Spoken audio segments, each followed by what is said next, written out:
Welcome to Talk Treatises. It's great to be here. Usually we're bouncing around, between modern tech, ancient history, maybe the latest breakthroughs in science. But today we are settling in for something a bit more foundational. A bit heavier, maybe. Definitely. We're dusting off the leather-bound covers and putting on our metaphorical powdered wigs for this one. I think we have to. We're basically treating the next hour like a high-stakes dinner party, where the guest of honor is a text that, and this isn't an exaggeration, effectively wrote the source code for the modern Western world. That is a very fair assessment. I mean, we're looking at a book that's so foundational, so ingrained in our collective psyche, that we often forget it was actually written by a real person. Right, with a real quill. With a real quill in a time of just absolute political chaos. So let's name it. We're doing a deep dive into John Locke's second treatise of government, published in 1690. And just so we're all clear on the, let's say, the rules of engagement for this session, we're treating this text as our primary source of truth for today. Yeah. We're not going to get bogged down in 300 years of subsequent criticism, not just yet. We want to understand the argument as Locke himself presented it. We want to see the world through his eyes. Exactly. Which is a fascinating exercise, because Locke is so frequently reduced to, well, to bumper stickers. Life, liberty, property. Right to revolution, all of that. But when you actually read the text, the argumentation is so incredibly tight. It's legalistic and, frankly, surprisingly radical even by today's standards. Okay, so let's set the stage. The why and the when. It's 1690. What is the vibe in England? The vibe is revolutionary, but also deeply anxious. We're in the immediate wake of the Glorious Revolution. Right. King James II has been ousted. He was a Catholic monarch in a very Protestant country, and he was really pushing the limits of his power. He's gone. So in his place, Parliament has invited William of Orange. William III, yeah. They've invited him to take the throne. But this creates a massive intellectual problem, doesn't it? Because for centuries, the operating system of Europe was the divine right of kings. Exactly. This was what they called the patriarch doctrine. Yeah. The idea was basically that political power was just fatherhood, writ large. So God gave Adam absolute power over the world and his children. And that power was passed down generation to generation to the current kings. So the king wasn't just a political leader, he was the divinely appointed father of the nation. Which means if you kick out the king, you're not just, changing management. Oh, man. You're rebelling against God's chosen patriarch. It's not just a crime, it's a sin. It is a sin. And that is the problem Locke has to solve. He has to justify the legitimacy of this new King William, whom Locke calls our great restorer. But he can't use the old argument. He can't use the divine right argument because William isn't the direct heir in that strict patriarchal sense. So he needs a whole new source of legitimacy. And Locke has a very specific target in his sights here. In the preface, he mentions his first treatise. We aren't covering that today, but it's really important context, right? Oh, it's essential. The first treatise was a demolition job. Yeah. I mean, Locke went line by line through the works of a guy named Sir Robert Filmer. And Filmer was the champion of this idea. He was the champion of that divine right, Adam was the first king theory. Locke spent that entire first book just proving that Filmer's reading of the Bible was, well, nonsense. So he proved Adam wasn't an absolute monarch. And even if he was, nobody on earth knows who his heirs are today. The chain is broken. So the first treatise destroys the old house. And the second treatise, which is our focus, is the blueprint for the new house. That is the goal. As Locke puts it, he wants to establish the true, original extent and end of civil government. So if power doesn't come from Adam, and if we don't want to say that government is just the result of force and violence, which would mean whoever has the biggest sword is the legitimate ruler, the rule of beasts, then we need a third option. We have to find a third option. We need a moral origin for political power that comes from the earth up, not from the sky down. And not from the edge of a sword. So how does he start? He gives us a definition of political power that sounds very, very precise. It's almost like a legal contract. He defines political power as the right of making laws, specifically laws that can include the death penalty and, by extension, all lesser penalties. And the purpose of these laws. The regulating and preserving of property, and also employing the force of the community to execute those laws and defend the Commonwealth. And the kicker, the fine print. Only for the public good. Everything is for the public good. That sounds reasonable enough to modern ears, but to get there, Locke does something that I think is the most famous move in all of political philosophy. He hits the rewind button. He hits rewind on civilization. He takes us all the way back to the state of nature. This is the baseline. To understand what government is and why we even have it, Locke argues we have to understand the state that men are in naturally before any government is formed. Now, when I hear state of nature, my mind immediately goes to movies. I think of chaos, cavemen clubbing each other. I think of Thomas Hobbes. Nasty, brutish, and short. Exactly. But Locke's state of nature feels very, very different. It is completely different. For Locke, the state of nature is not a state of chaos at all. It is a state of perfect freedom and equality. Okay, let's unpack perfect freedom. That sounds a lot like I can do whatever I want. Not quite. What it means is you are perfectly free to order your actions and dispose of your possessions as you see fit. Without asking for permission. Without asking leave or depending on the will of any other man. You're legally autonomous. There's no supervisor above you. Okay. And equality. Equality for Locke isn't about ability. It's not that we're all equally strong or smart or anything like that.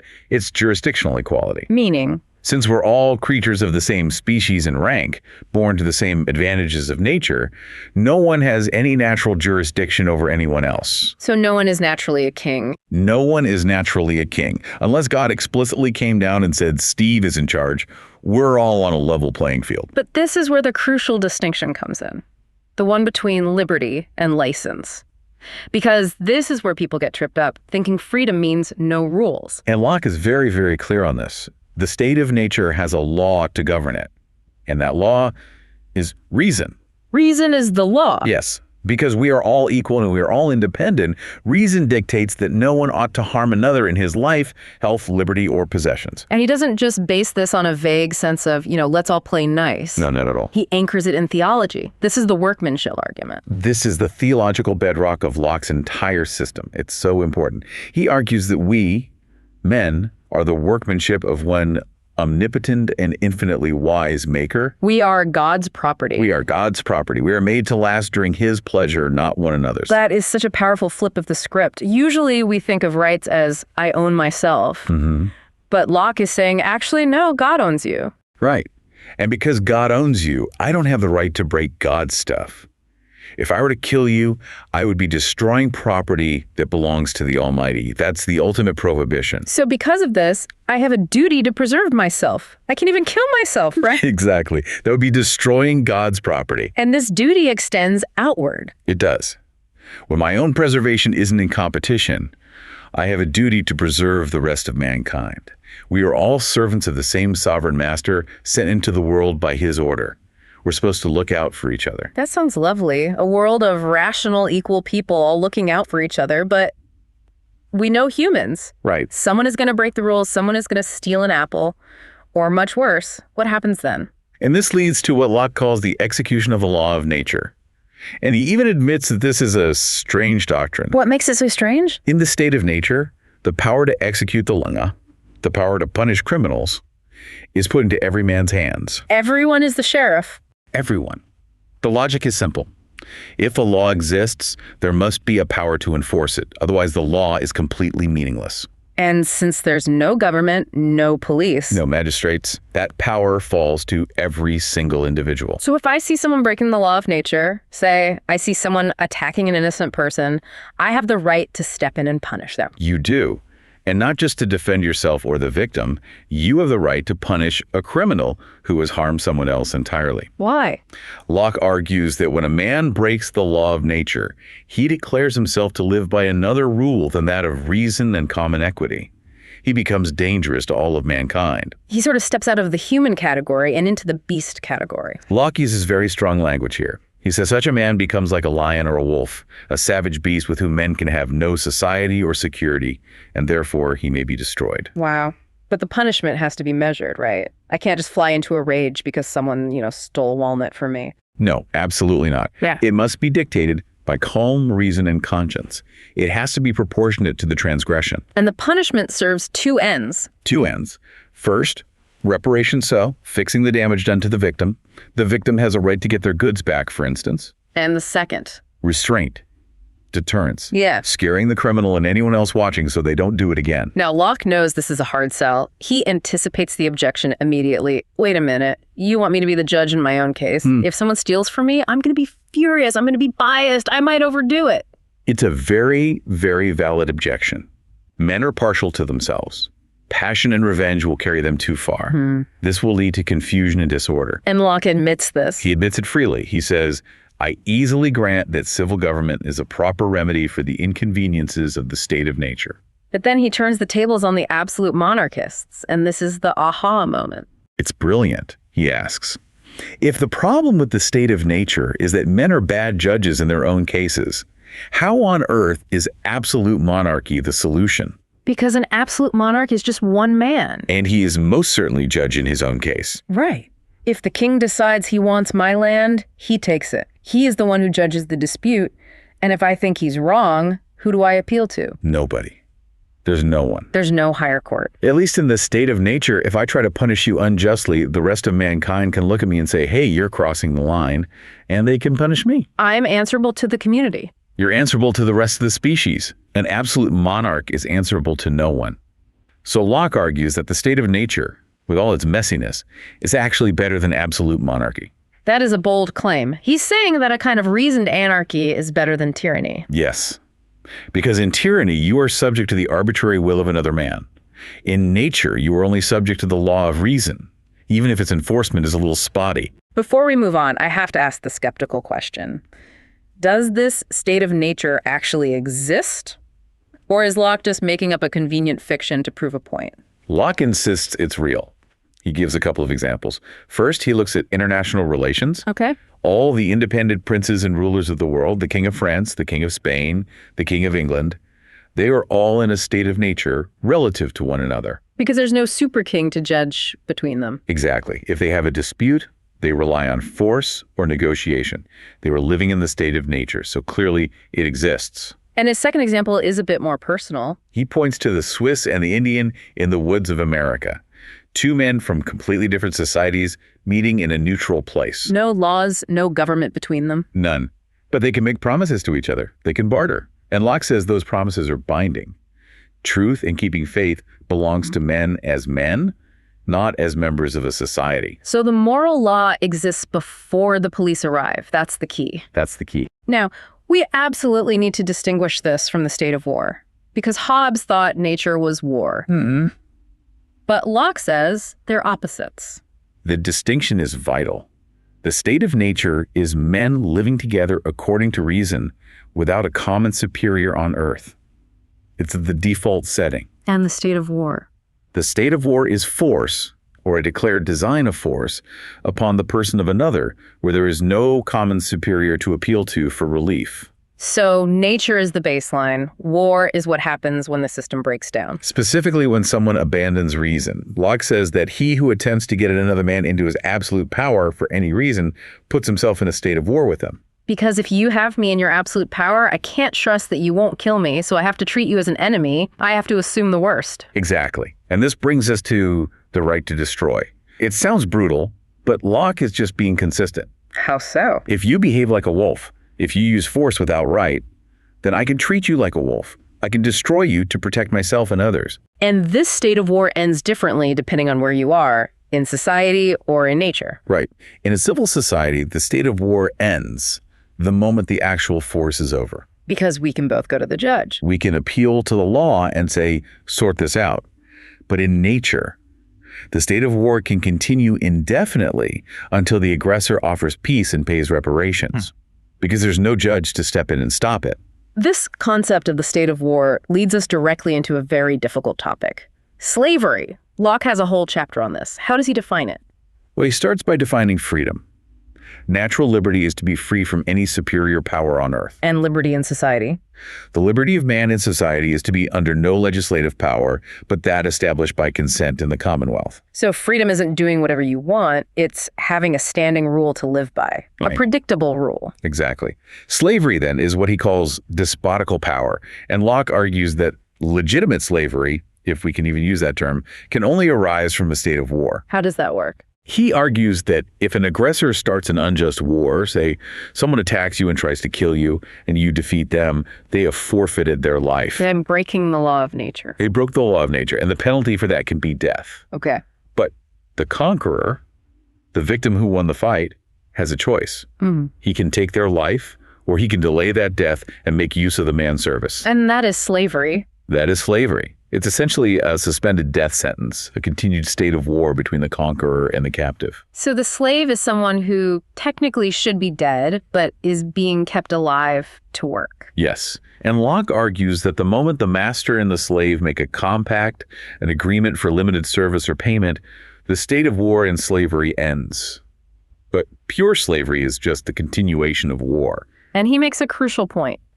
You cannot sell yourself into slavery. This goes right back to the workmanship argument, back to God. You don't have the power over your own life. You can't commit suicide. So you can't give that power to someone else. You cannot transfer a power you do not possess.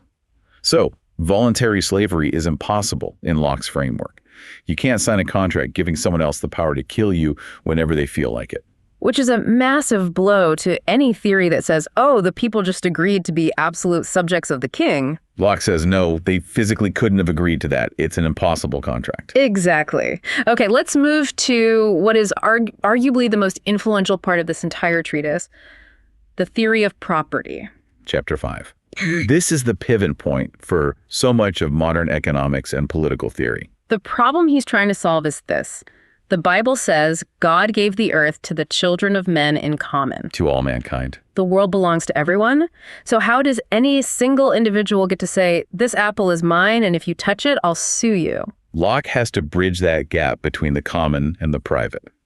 And he starts with the one thing he knows you absolutely own. Myself.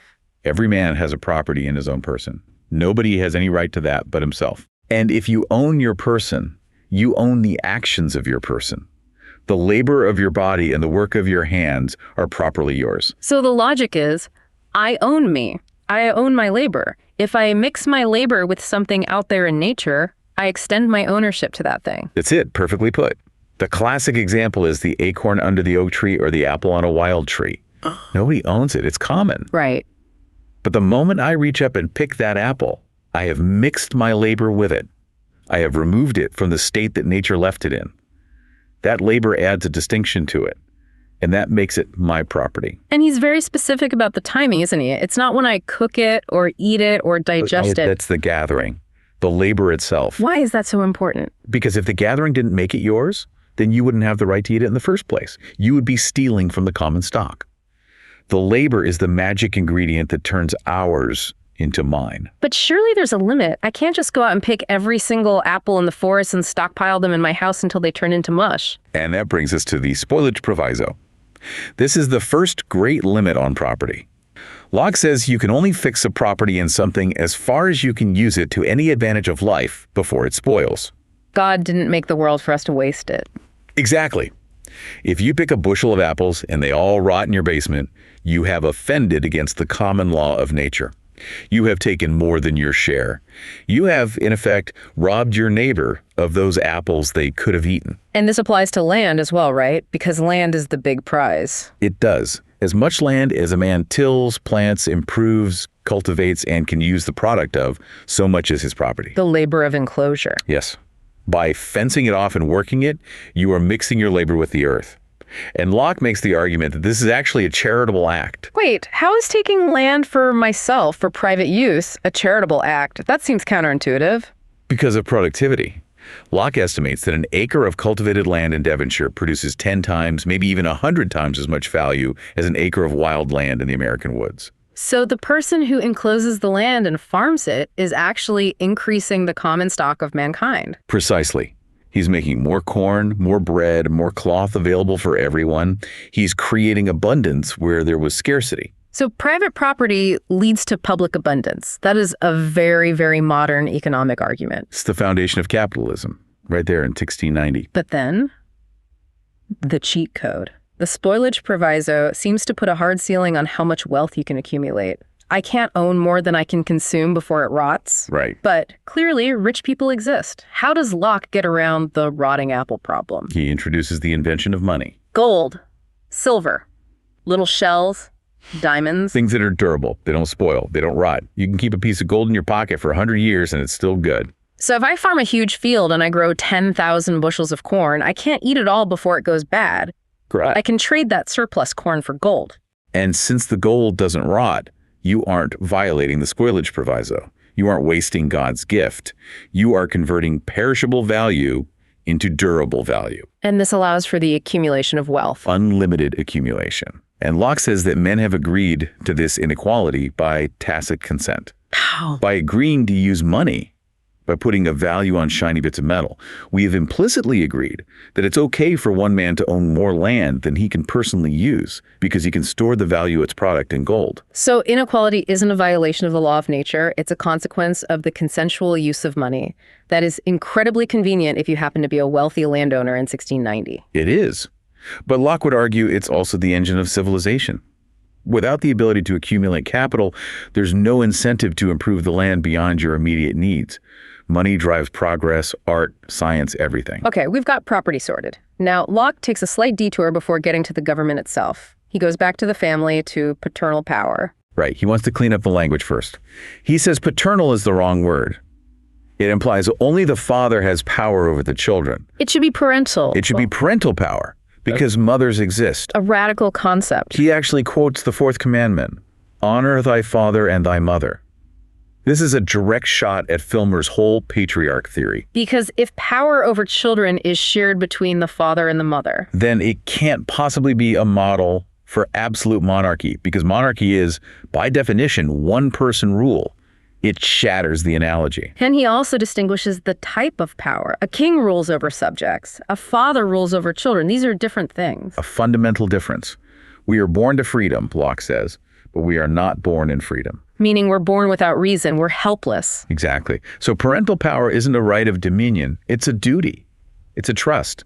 The parents have a duty to take care of the child, to educate them, to nourish them until their own reason develops. He calls it swaddling clothes. Yes, it's a temporary binding. It's meant to support and protect.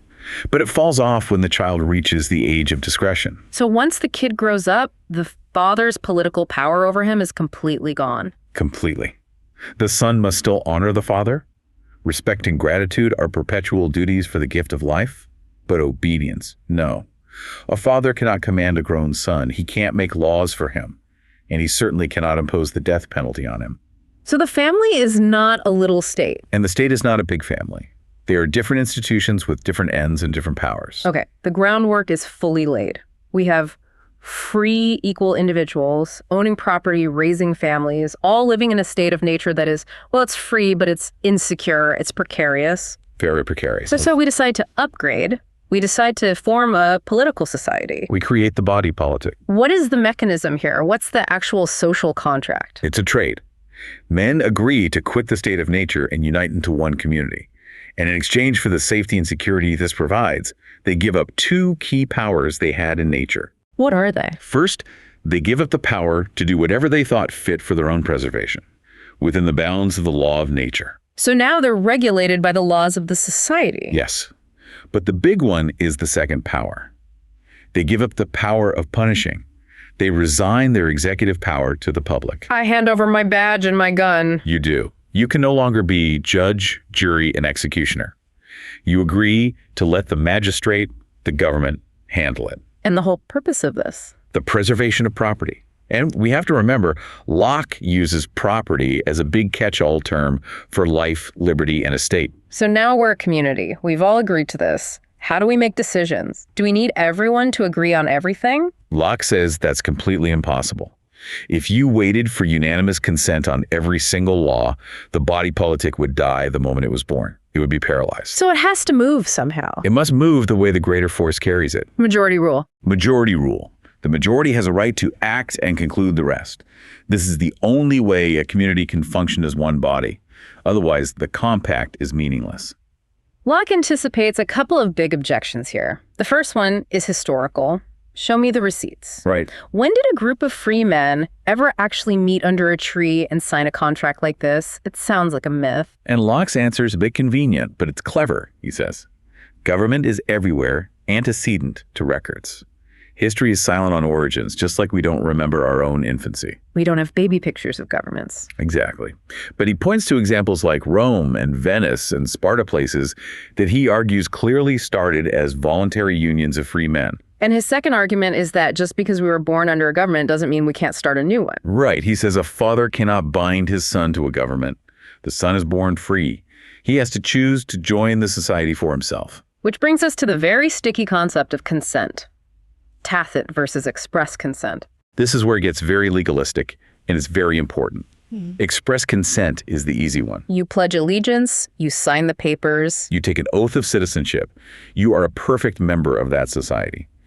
And you're bound to it permanently unless the government itself dissolves. But most of us never signed a paper. I never signed a contract with the government.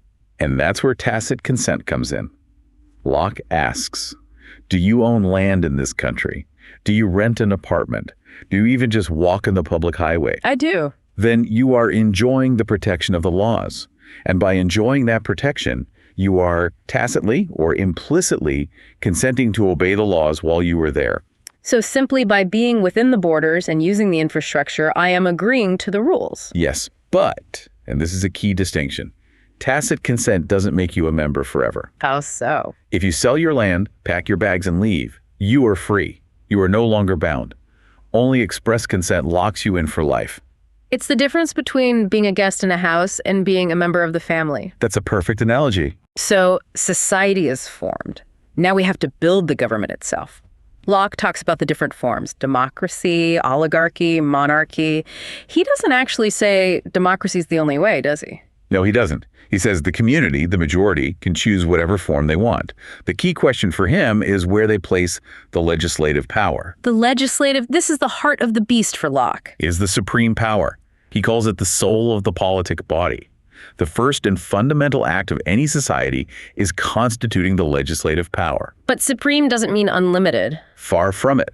This is maybe the most important part of the book. Locke puts strict, concrete boundaries on the legislative. What's the first one? It cannot be arbitrary over the lives and fortunes of the people. It can't have more power than the people had in the state of nature, and nobody in nature had the arbitrary power to destroy another person just for fun. So the government can't just be a tyrant. Second, it must rule by standing promulgated laws.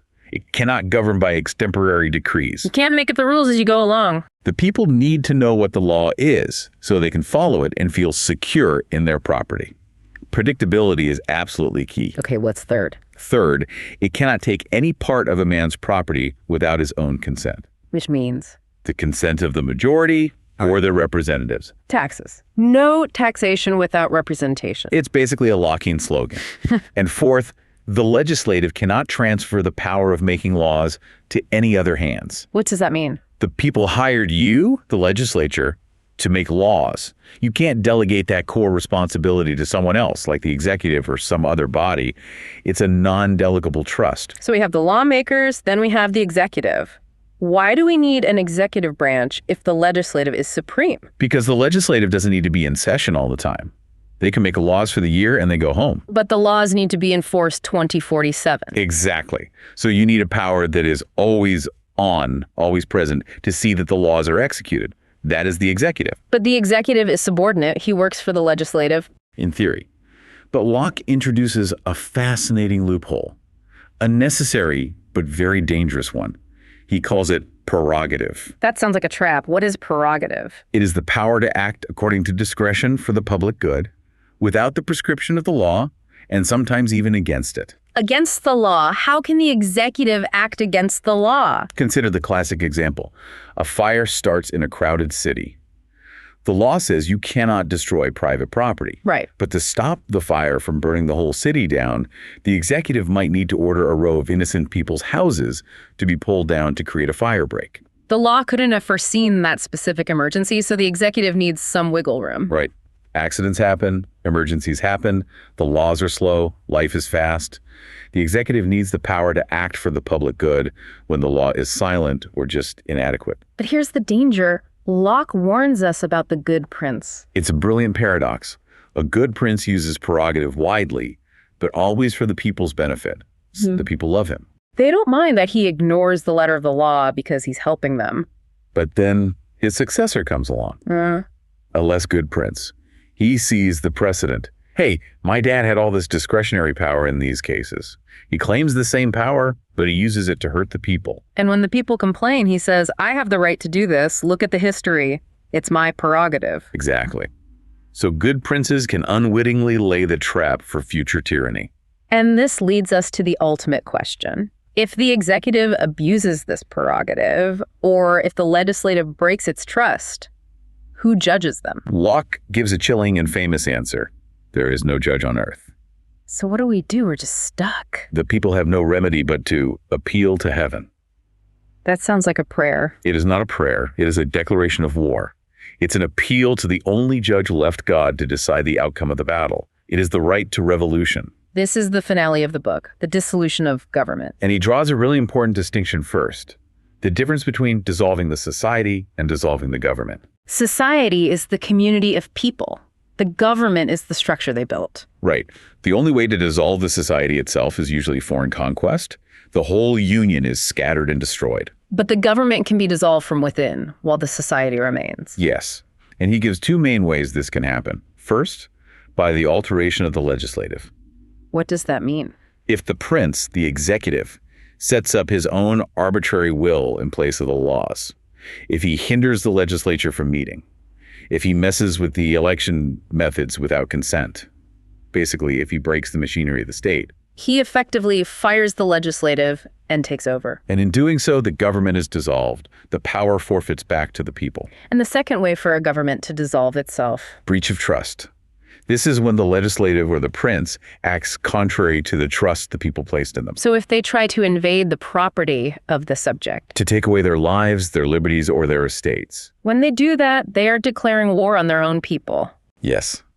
Locke says, whenever the legislators endeavor to take away and destroy the property of the people, or to reduce them to slavery under arbitrary power, they put themselves into a state of war with the people. And in a state of war, the people are absolved from any further obedience. They are left to the common refuge which God has provided for all men against force and violence. Self-defense. The right to defend themselves. Now, Locke knows the critics are screaming at this point. Yeah. You are laying a ferment for rebellion. You're telling people that every time they get annoyed with attacks, they should overthrow the government. This is a recipe for chaos.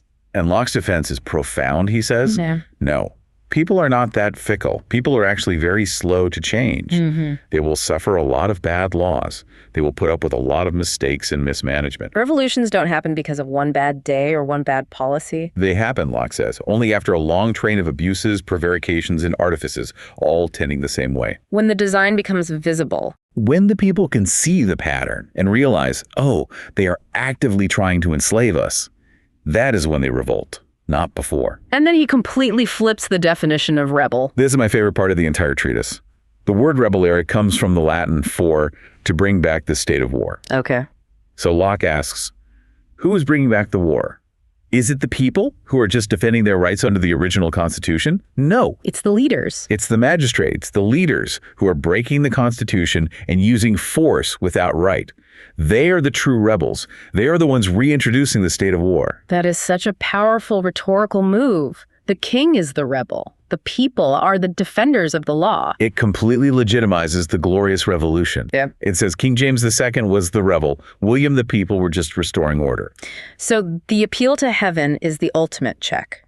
It's the knowledge that if you push the people too far, they have the natural right, a right given by God, to push back.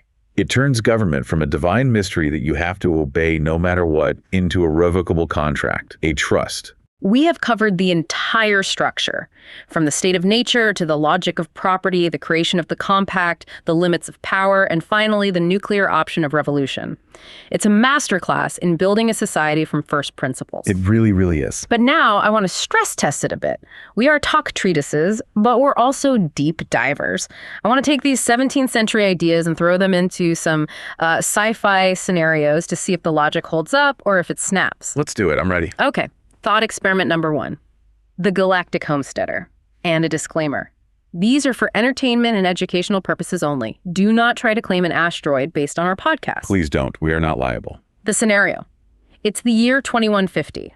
A private corporation, let's call them Musk Corp, sends a fully automated drone swarm to a distant asteroid. No humans on board at all. The drones land, they mine the asteroid, they process the ore, and they ship it back to Earth. Here's the question. Under Locke's theory, does Musk Corp own the asteroid? This is a classic application of the mixing of labor, but with a technological twist. Locke says property comes from mixing your labor with the state of nature. But here, the labor is being done by robots. Does Locke account for that? Does robot labor count? He actually does, in a way. He mentions the turfs my servant has cut. He says that if I pay a servant to cut turf, the labor of that servant becomes my labor. The product is mine. So if I build a robot, which is a kind of servant, its labor is effectively my labor. I think that's a fair extension of the logic. Musk Corp provided the capital, the design, and the servants, which are the drones. By sending them to the asteroid to mine, they are mixing their labor with that celestial body. They're removing the ore from the state nature left it in. So yes, Locke would say they own the ore. They definitely own the ore. But what about the whole asteroid? Can they claim the rock itself? Well, as much as they cultivate and improve, if they mine the whole thing, then yes, they own the whole thing. But here is the snag, the proviso. Enough and as good left in common for others. Exactly. If that asteroid is just one of a billion identical carbonaceous asteroids, no problem. There's plenty left. But if that asteroid is made of unobtainium, a super rare vital element, and Musk Corp mines the entire known supply, then they have violated the proviso. They haven't left enough and is good for the rest of mankind. They have monopolized a gift of nature. So Locke might argue that they can mine some of it, but they can't take all of it, unless we bring in the money argument again. This gets tricky. If they bring the unobtainium back to Earth and sell it on the open market, and the market consents to the value, are they distributing the benefit? By putting it into the economy, are they technically sharing the value, if not the rock itself? Locke might argue that. He would say that by increasing the stock of provisions and useful goods available to mankind, they are fulfilling the spirit of the law, even if they own the source. It's a debatable point. Okay, here's the twist. What if Musk Corp just flies a drone past the asteroid and plants a flag, no mining, just a flag that says, property of Musk Corp? Does that count? Locke would reject that immediately. A flag is not labor. You haven't improved the land. You haven't cultivated it. You haven't changed its state in any meaningful way. Symbolic claims mean nothing. They mean nothing to Locke. The King of Spain can't just draw a line on a map of America and say, all of this is mine. You have to work the land. You have to mix your person with it. So future space law needs to enforce drilling, not just flagging. Good to know. That's the Lockean position. All right. Thought experiment number 2. The benevolent AI tyrant. Ooh, I like this one. Scenario. We replace the entire executive branch, the president, the prime minister, all of it, with a super intelligent AI. This AI is programmed with one single directive: maximize the public good. Okay. However, to do this, the AI completely ignores written laws. It ignores speed limits, tax codes, zoning regulations. It calculates the perfect, most efficient outcome in every single situation and acts on it. It is the ultimate prerogative machine. So it's exercising prerogative 24 hours a day, 7 days a week on everything. On everything. It pulls down the house before the fire starts because it predicts the faulty wiring will cause a spark. It arrests a guy who hasn't committed a crime yet because it calculates a 99.9% chance he will. It is acting purely and logically for the public good, but it is violating the standing law's requirement constantly. This creates a fascinating tension between Locke's definition of tyranny and his definition of prerogative. Because Locke defines tyranny as exercising power for private will rather than the public good. And the AI doesn't have a private will. It doesn't have ambition or lust or greed. It's just code. It is purely public-spirited. So technically, under a strict reading, it might not be a tyrant. It is fulfilling the end of government, the public good, perfectly. But Locke emphasizes over and over that men enter society to live by standing promulgated laws. They want to be free from absolute arbitrary power.